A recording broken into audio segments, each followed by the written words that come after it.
Welcome to another episode of SMECO Connects. My name is Sonia Cox, and I'm joined by my co-host, Tom Dennison.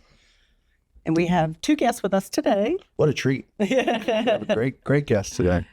So would you introduce yourself? Sure. Beth Kennedy. I am Senior Vice President of Financial Services and CFO. And tell us a little bit about, your background, how you came here and how long you've been here. I have been here 26 years. In July, 26 years. I started as a clerk typist in the Leonardtown office. I've had a number of positions. I was cashier. I did remittance processing when we actually processed payments in-house. Oh, that's changed too. Oh my God.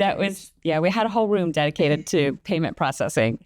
Then when we moved to the managed portfolio, I was energy accounting manager and then energy procurement director and then controller and my current position of CFO. Gotcha. Yeah, a lot of positions. And Tami, you want to introduce yourself? I'm Tami Gardner. I'm Vice President of Customer Care.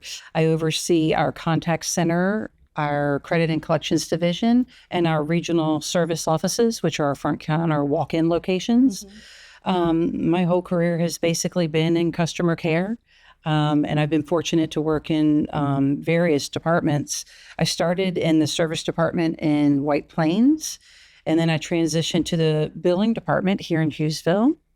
And I actually left the company for a while, for a few years after I had my children. And then I came back. So I have a total of 38 years of service. But I worked in public and member relations. That's when we launched our DSM programs. That was demand side management programs. Yep. That was Power Saver Home and Power Select, where customers could receive rebates through those programs. Worked there for about 7 years. And then I went into remittance processing. I worked in the CEO's office. And I worked in credit and collections. And in 2018, I was promoted to my current position.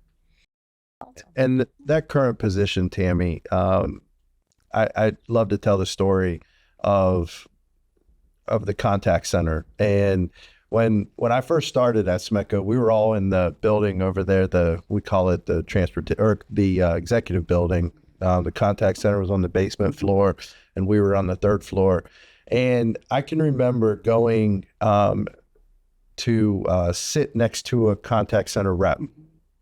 And it was during a big outage. And I remember you had told me it would be very helpful for me to understand kind of the nature of calls that were coming in and what was going on. And I found it so rewarding to see the contact center folks interacting with the members who were calling in. And it was funny because we had thousands and thousands of outages, and we were getting calls from members asking about how to pay their bill. And so I tell that story to just explain that our contact center folks are our first, most active line with our membership. And so how do you kind of balance all of the staffing requirements? How do you balance the training requirements to have what I consider as a great contact center workforce? Well, thank you. Staffing is a challenge. That's one of our biggest challenges. That position is seen as an entry-level position in the company. However, it is a very demanding role, and it's a very rewarding role. They are the front line. They are the ear for our customer, and it's a one-stop shop. They have to learn a little bit about every area. Absolutely. If we have an outage event, their shifts change. They go on 12-hour shifts, and they're working around the clock. If we have a rate increase, if we have any other event going on, they're the ones receiving the calls, and they have to be prepared to answer the customers' questions. In regard to your question about training, we have an extensive training program. When representatives are hired, it is a 15-week dedicated training program that they go through. Some of that is in classroom, and some of that is what we call on the floor, sitting with a seasoned agent and listening to their calls, and then ultimately taking calls. And we start with the lower calls like outages or payments, and then until they can build some skill knowledge, and then they end up being a seasoned rep themselves, and they can handle any of the inquiries that come in. So what kind of changes have you seen over the years in that area? Well, I'd like to start by saying years ago when I started, we had regional offices, and we had a switchboard operator in each of those offices that would answer the calls and transfer the calls either to a department or to a person. In 1994, we centralized and established the contact center. And now we have a state-of-the-art contact center. We have workforce management tools in our center that allow us to do forecasting and scheduling. We can do quality monitoring. We have speech analytics, which helps us identify any issues so we can find some resolutions. So by that, you mean like you can listen for keywords that keep coming up? We can. We have the software actually produces information for us, and then we can also listen to the calls. Yeah. Cool. Lots of changes. Lots of changes When I came from a here, contact center perspective. The contact center was on the second floor. It was a very small area. Yes. It was in this building on the second floor. Yeah, and we have a staff of 45 CCRs today. Yeah. And a staff of 8 management personnel. And I believe when they started, they may have had a staff of less than 10. Yeah. Joyce Hillwig was at the contact center whenever I started. Yeah. So how about you, Beth? What kind of changes have you seen? Oh, a lot. But starting to Tom's point of sitting in with the contact center, when during a storm, the customers would call in. When I worked in Leonardtown, I'd been there 2 months, so still learning the ropes. Hurricane Floyd hit, and customers would call in. We would enter the data in a computer. Paper tickets would print out. We had folding tables full of paper tickets. And in the middle of the night, we were calling people back 2:00 in the morning, asking if their power was back on, because it's the only way we knew. We didn't have AMI. We didn't have the automation. We couldn't tell. So that was an interesting experience 2 months into the position, but it also cemented my desire to stay with SMECO because there was so much teamwork. It was everybody worked as a group. Everybody knew that what they were doing was for the greater good, and it was just a great experience. But there's been all kinds of technology changes. So 2005, we started with a managed portfolio, which I think was a big change. For purchasing our power. Purchasing our power. Prior to that, we had a single all requirements contract with Pepco. So all of our power came from Pepco. And then things just started getting out of control as far as costs went, and we thought we could do it ourselves better. And we had gone to retail choice as well. Yeah. So when we went out to try to replace that contract, there was like a 40% risk premium that had been added to it. So then we work with ASUS Power Marketing, and now we purchase our power in the market from numerous different counterparties. I was fortunate to get in sort of on the ground floor with that and learn. It was a great experience. It was. And I think it's worked well. That's been a huge change. That was a fun job. I remember when Joe called me to his office and offered me the CFO job. I was in power supply and I just loved it, right? Yeah. So he said, I thought that's what you wanted. And I said, well, I do, but I really love power supply. He said, that's okay. You can take it with you. Yeah, nice. So that's one of those things where you have to be careful what you ask for. Right? Exactly. Yeah, as former CFO, it's got to be nice to see Beth as your successor. Right. So help everyone understand kind of that progress. So you took over as president and CEO here in March of 2020. Right, correct? right. And then I think your first hire, maybe your first promotion might have been Beth. Yeah, Sure, pretty close to it. I think so. Yeah. Yep. Yeah, speaking of hitting the ground running, yes, when I took March 1st of 2020 was right before the pandemic. So that brought a lot of changes too. That changed everything. Yeah. Honestly, you can pinpoint that date and say everything forward from there has changed. Well, yeah, I mean, we have people working remote now for a couple of days a week if they want. And we would have never done that before, it just kind of forced all kinds of different things. Yeah.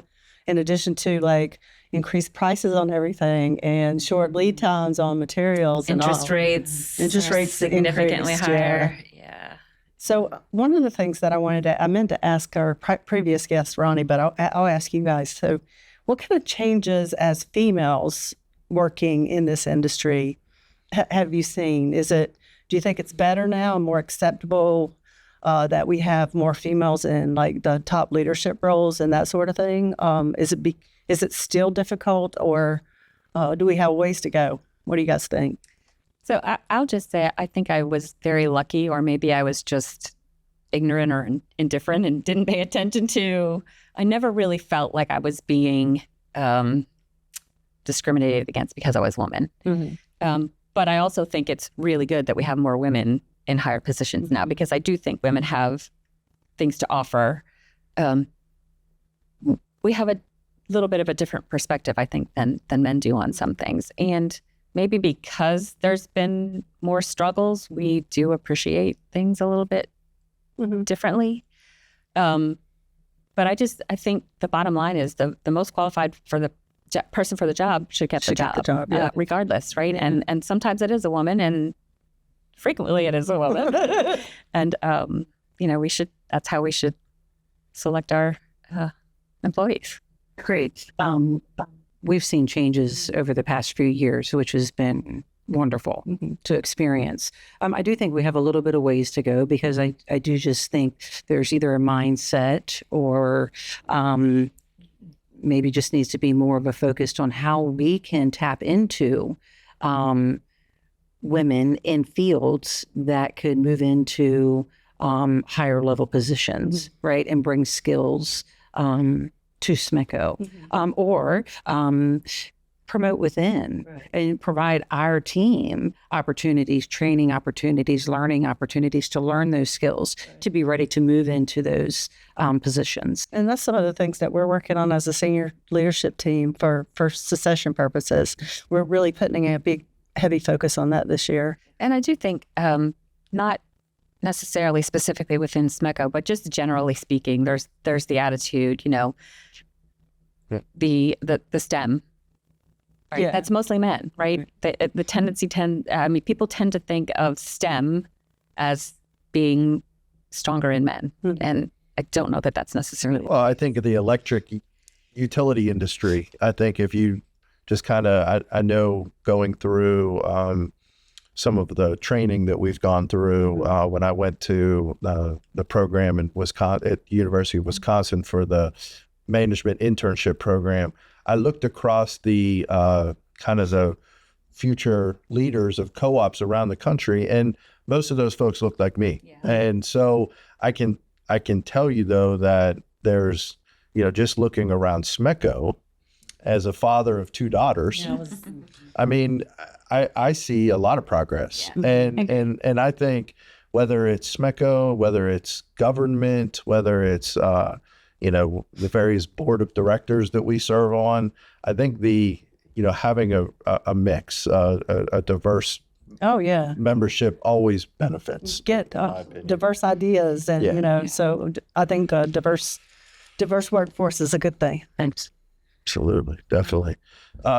Tami, what's the biggest challenge that if someone is out there who may want to come into SMECO and may want to be a contact center rep, what would you give as a piece of advice for them to kind of prepare them for that job? Because it is very intense sometimes, and it is demanding in that they have a shift that they have. Many people aren't familiar with.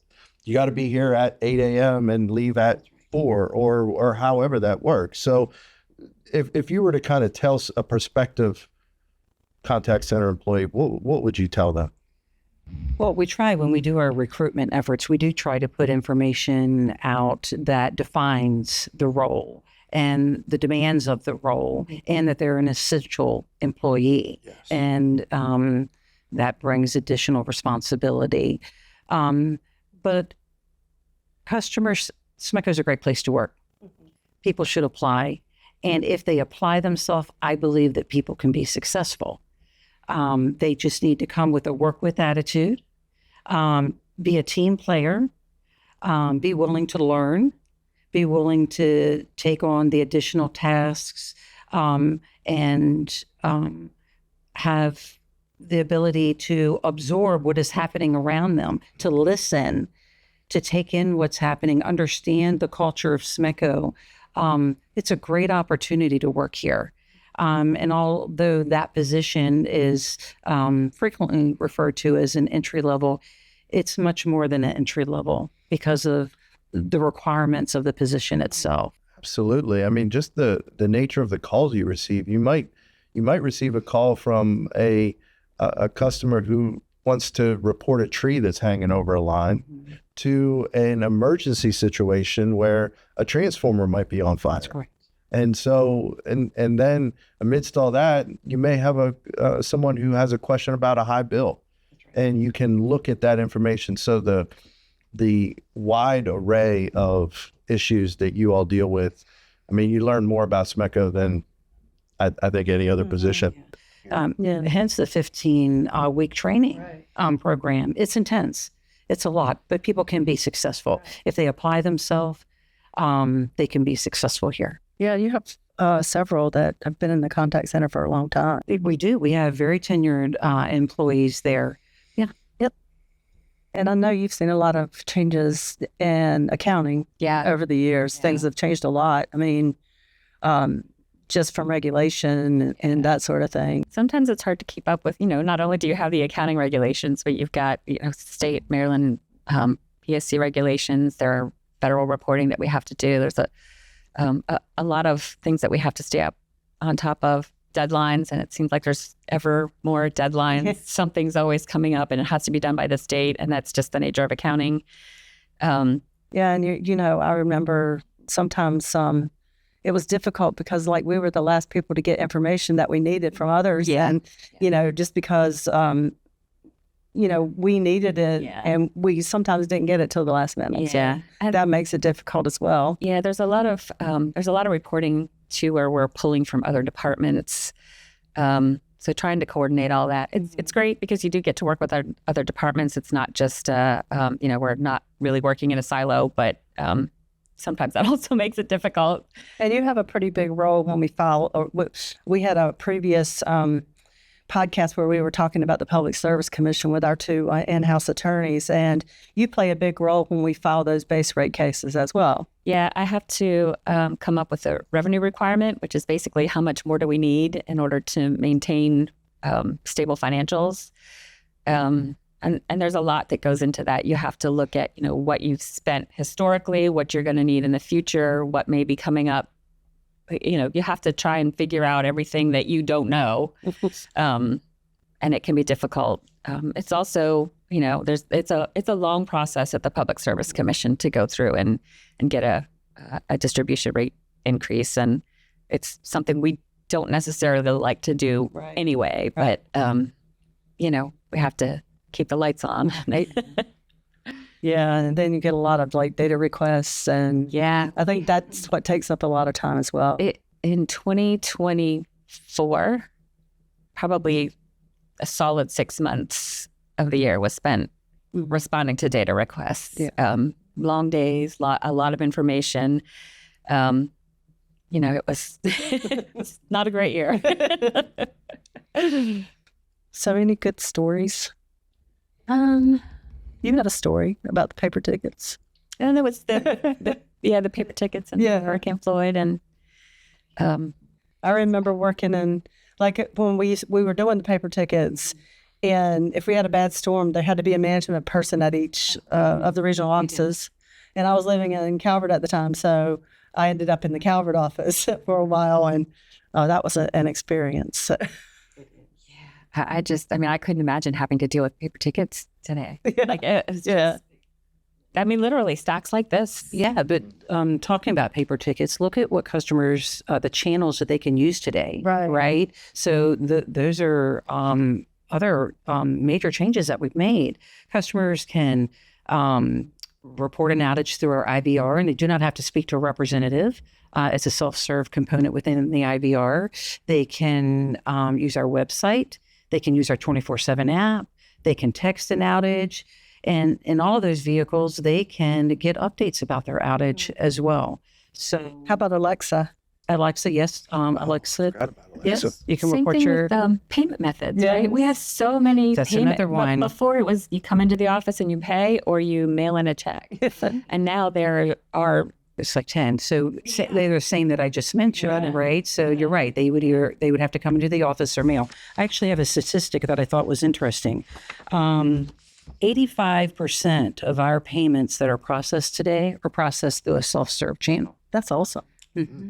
Now, that includes electronic payments, which could be our website or account manager. It also includes auto pay. But only 15% either mail, come into an office, or call the contact center and process the payment through a representative. And that saves the company money. Yeah. You know, we have all these automated systems set up, and we really want people to take advantage of them. It helps save all of our members money when we can save money. It does. So as we are implementing these new technologies and offering these additional self-serve channels for customers, they're using them. Mm-hmm.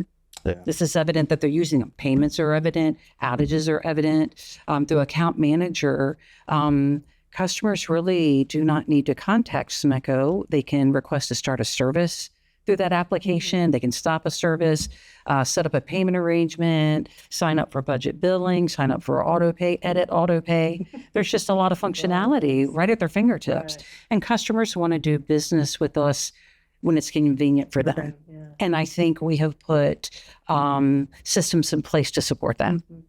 I always like your example of the, being able to go in and look at your usage and it compares to the temperature. It's huge. It's such a good tool for folks to have, just to be able to log on and really see how much your electricity goes up based on how cold it is outside or how hot it is outside. And I'll just kind of getting towards the end here, Sonia, that these two ladies here, I can remember when I first started here and the interactions that I had with them. On Beth, I was in the General Assembly, dealing with the renewable portfolio standard, the solar carve out, and Beth and I would talk about the prices of that. And I can remember Beth telling a story that, Tom, if they do these requirements, there's not enough land for this. And Beth, this year in Annapolis, they were talking about where are we going to put this solar? And that was back in 15 years later? Yeah, 15 years later. So, I mean, it's been so rewarding for me. And then, and Tami, everything from when I get the difficult calls from an elected official or a county government, someone, whatever, I call Tami and it is like, okay, so this is the issue. This is how we're going to deal with it. And the methodical, professional way that you've always gone through things has been great. And so it's just been a real pleasure to have, connections with these ladies. So it is. Thank you guys for coming on. Thank you. Hopefully it wasn't too painful. Actually, I enjoyed it. I think we should just do this more often. Just off the cuff. Sounds good. Yeah. All right. Thanks, ladies. Yeah. Thank you. Thanks. Awesome.